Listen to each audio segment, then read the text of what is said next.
मारे शौक में रहे दे मेहरारू देखबा न भैया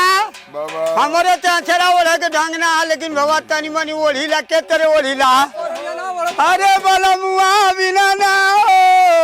छलवा बिना चल चल चल अगर कतल हो यार कर भी आंख लड़ के रही हमारे अचरा ओढ़े के ढंग ना ठेकई काकोर मास छटक चांदनी कार्तिक दिया ना बारा अरे लगान में गोरी जाली गवनवा अरे लगान में गोरी जाली गवनवा पैरा दक्षिणवा रंगवा छीरा हो बोलूंगा बिना अरे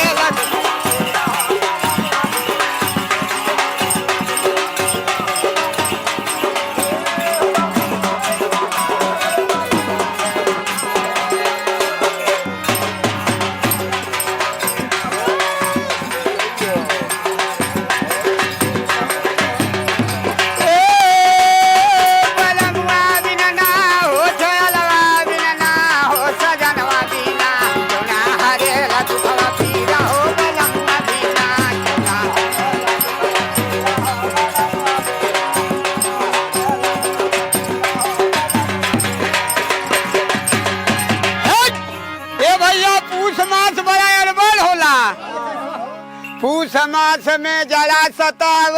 माघे कंप शरीरा कहो भैया ललन भैया पूसवा में जरा सताव या माघे में शरीर कांपले हो पूस मास में जरा सताव माघे कंप शरीरा अरे फागुन फाग का दिनवा चकर पछेर की अबीरा हो बलवा बिना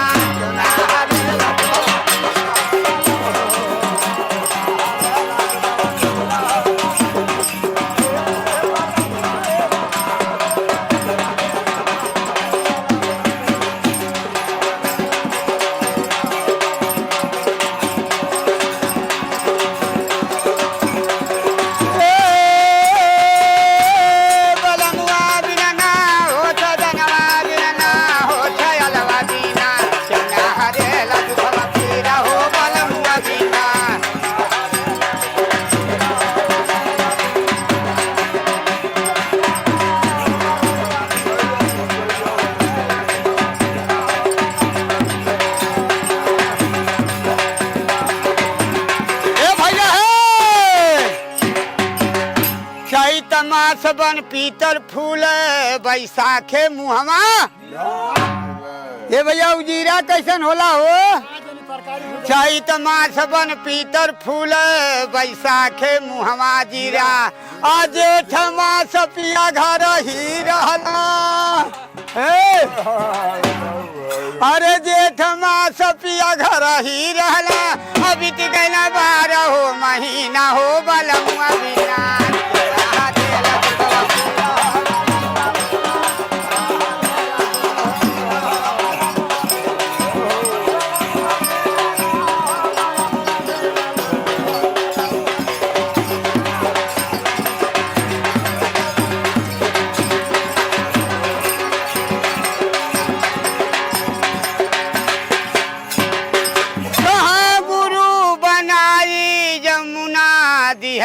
हमें सिखाई है अरे खोखमा लगावला